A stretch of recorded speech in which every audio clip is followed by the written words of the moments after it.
Hello dear parents, क्या आप भी अपने बच्चे के एडमिशन को लेके सैनिक स्कूल और मिलिट्री स्कूल के कंफ्यूजन में फंसे हैं? अगर हाँ, तो ये वीडियो आपके लिए है। इस वीडियो को एंड तक जरूर देखिएगा ताकि आप अपने बच्चे के लिए एक सूटेबल ऑप्शन को चूज कर सकें। तो चलिए शुरुआत करते हैं और सबसे पहले हम देखते हैं इन दोनों स्कूल्स का बैकग्राउंड। राष्ट्रीय मिलिट्री स्कूल इंडिया के पुराने और मोस्ट प्रेस्टिजियस इंस्टीट्यूशन में से एक है।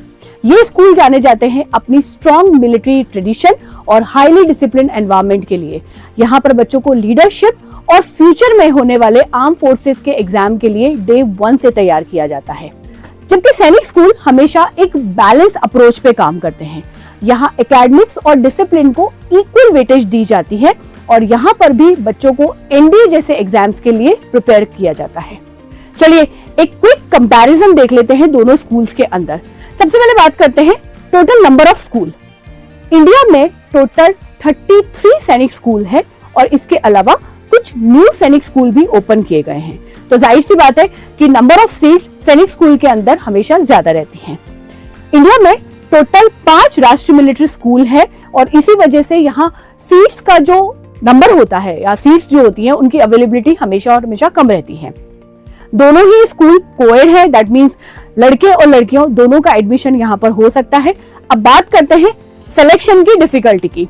सैनिक स्कूल के अंदर भी फाइनल सिलेक्शन होना काफी डिफिकल्ट होता है, लेकिन यही डिफिकल्टी 10 फोल्ड बढ़ जाती है अगर हम मिलिट्री स्कूल के अंदर सिलेक्शन की बात करते हैं, क्योंकि यहाँ पर नंबर ऑफ सीट्स हमेशा कम होती हैं। जहां पर सैनिक स्कूल का फोकस रहता है बच्चों को एनडीए जैसे एग्जाम के लिए प्रिपेयर करवाना, मिलिट्री स्कूल रेजिमेंटल या मिलिट्री लाइफस्टाइल से बच्चों को इंट्रोड्यूस करवाते हैं ताकि उनके अंदर जो भी फ्यूचर ऑफिसर लाइक क्वालिटीज हैं वो तैयार हो सके। अब बात करते हैं दोनों स्कूल के एडमिशन प्रोसेस की। सैनिक स्कूल में एडमिशन के लिए ऑल इंडिया सैनिक स्कूल एंट्रेंस एग्जाम जो है वो देना पड़ता है और उसके अंदर जितने भी बच्चे उस एग्जाम को क्वालिफाई करते हैं उसके बाद उन सभी की होती है ई काउंसलिंग।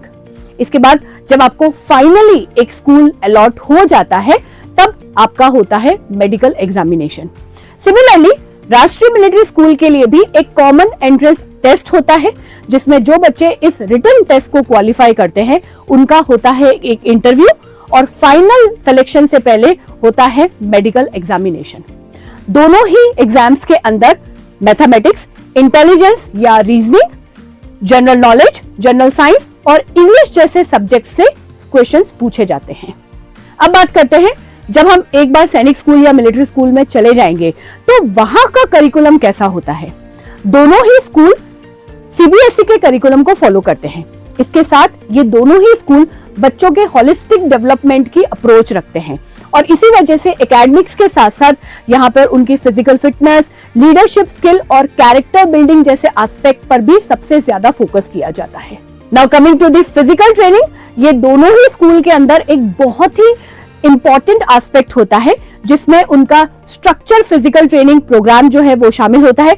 इसके अलावा बच्चों को काफी सारे स्पोर्ट्स के अंदर, एडवेंचर एक्टिविटीज के अंदर और टीम बिल्डिंग एक्टिविटीज के अंदर इन्वॉल्व किया जाता है जिससे उनके अंदर डिसिप्लिन, एंड्योरेंस और लीडरशिप की क्वालिटीज धीरे धीरे डेवलप होती है। अब डिस्कस करते हैं एक ऐसा फैक्टर जो सैनिक स्कूल और मिलिट्री स्कूल के बीच में चूज करने में सबसे इंपॉर्टेंट रोल प्ले करता है और वो है रिजर्वेशन का क्राइटेरिया। जब हम राष्ट्रीय मिलिट्री स्कूल आरएमएस की बात करते हैं तो यहाँ पर 90% जो सीट्स होती हैं वो डिफेंस ऑफिसर्स या डिफेंस पर्सनल जो होते हैं उनके बच्चों के लिए रिजर्व्ड होती हैं। इनमें से जेसीओ और ओआर कैटेगरी के लिए 70% सीट्स का रिजर्वेशन रहता है और ऑफिसर जो होते हैं, ऑफिसर क्लास जो होते हैं, उनके बच्चों के लिए 20% सीट्स रिजर्व होती हैं। दैट मीन्स सिर्फ 10% सीट्स सिविलियन के लिए अवेलेबल होती हैं। जबकि अगर हम सैनिक स्कूल के अंदर बात करें तो यहाँ पर रिजर्वेशन का क्राइटेरिया थोड़ा सा डिफरेंट होता है।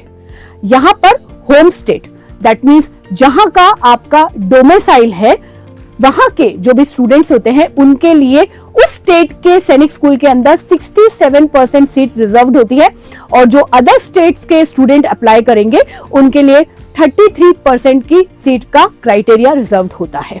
Now coming to the fees structure, ये भी एक बहुत इंपॉर्टेंट फैक्टर होता है। जब हम मिलिट्री स्कूल की बात करते हैं तो यहाँ की किसी भी कैटेगरी में हाईएस्ट फीस जो होती है वो 51,000 से ज्यादा नहीं होती है, लेकिन सैनिक स्कूल के अंदर यही रेंज 1,70,000 से लेकर 1,90,000 तक हो सकती है। अब इसके अंदर डिफरेंट जो है वो आता है कि आपने कौन से स्टेट के सैनिक स्कूल के अंदर एडमिशन लिया है या कौन से सैनिक स्कूल के अंदर एडमिशन लिया है। इसके बाद में भी जो कैटेगरी वाइज जो फीस होती है वो भी अलग अलग होती है। अब बात करते हैं कि हमें या आपको मिलिट्री स्कूल अपने बच्चे के लिए क्यों चूज करना चाहिए। अगर आप चाहते हैं कि आपके बच्चे के अंदर फ्यूचर में जो ऑफिसर है, ऑफिसर लाइक क्वालिटीज जो है वो डे 1 से डेवलप होनी शुरू हो जाए, तो आपको मिलिट्री स्कूल चुनना चाहिए, क्योंकि ये स्कूल हमेशा अपनी मिलिट्री एक्सीलेंस की लेगेसी को फॉलो करते हैं। इसके साथ साथ यहाँ पर डिसिप्लिन और लीडरशिप जैसे इश्यूज को सबसे ज्यादा टॉप प्रायोरिटी पे रखा जाता है। और इसके अलावा ये बच्चों को जो फ्यूचर में होने वाले डिफेंस से रिलेटेड एग्जाम्स होते हैं उनके लिए भी प्रिपेयर करते हैं। एंड अपार्ट फ्रॉम दैट ये वहां की जो भी रेजिमेंटल लाइफस्टाइल होती है उससे भी बच्चों को इंट्रोड्यूस करते हैं, जिससे डे 1 से आपका बच्चा जो है वो मिलिट्री या रेजिमेंटल लाइफस्टाइल के लिए तैयार हो जाता है। व्हेन इट कम्स टू सैनिक स्कूल का सबसे प्लस पॉइंट होता है कि सैनिक स्कूल का जो नंबर ऑफ स्कूल्स है वो बहुत ज्यादा है और इसीलिए वहां पर जो सीट्स है वो भी काफी ज्यादा है। तो अगर आपके दिमाग में ये क्वेश्चन रहता है कि हमें हमारा फाइनल एडमिशन होना चाहिए, तो आपको सैनिक स्कूल चूज करना चाहिए आपके बच्चे के लिए। ये स्कूल भी बच्चों को एक स्ट्रॉन्ग एकेडमिक बैकग्राउंड प्रोवाइड करवाते हैं और उसके साथ साथ डिसिप्लिन और कैरेक्टर बिल्डिंग जैसे जो एस्पेक्ट होते हैं उनका भी इस स्कूल के अंदर बहुत ही ज्यादा फोकस रहता है।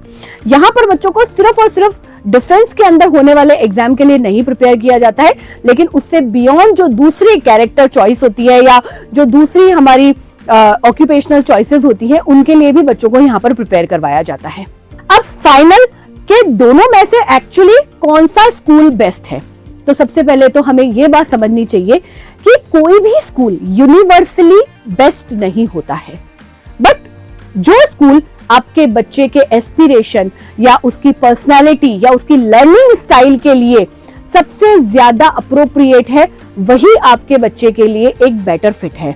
तो आपको चूज करते समय इन चीजों का सबसे ज्यादा ध्यान रखना चाहिए कि हमारे बच्चे के एस्पिरेशन क्या है, वो फ्यूचर में क्या बनना चाहता है या क्या बनने की इच्छा रखता है, और इसी बात को ध्यान में रखते हुए सैनिक स्कूल या मिलिट्री स्कूल में से चूज करना चाहिए।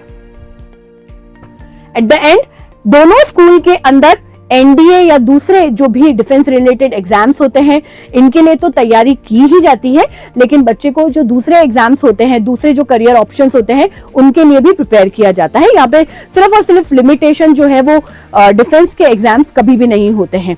इसके अलावा बच्चे के अंदर लीडरशिप, डिसिप्लिन और एक लाइफ को या लाइफ की किसी भी कंडीशन को जीने के लिए, फेस करने के लिए जो कॉन्फिडेंस है वो उसके अंदर हमेशा डेवलप होता है। इसके साथ साथ डिफेंस और जो दूसरे सिविलियन जो करियर्स है उनके लिए बच्चा अपने आप को प्रिपेयर करता है और बच्चे के जो एक ओवरऑल पर्सनालिटी है वो डेवलप होके आती है। सो आई रियली होप कि इस एक वीडियो के अंदर आपको एक बहुत अच्छा इंसाइट मिला होगा और ये वीडियो आप लोगों को जरूर मदद करेगा सैनिक स्कूल या मिलिट्री स्कूल में से कौन सा स्कूल आपके बच्चे के लिए एक बेटर फिट है ये चुनने के लिए। Thank you.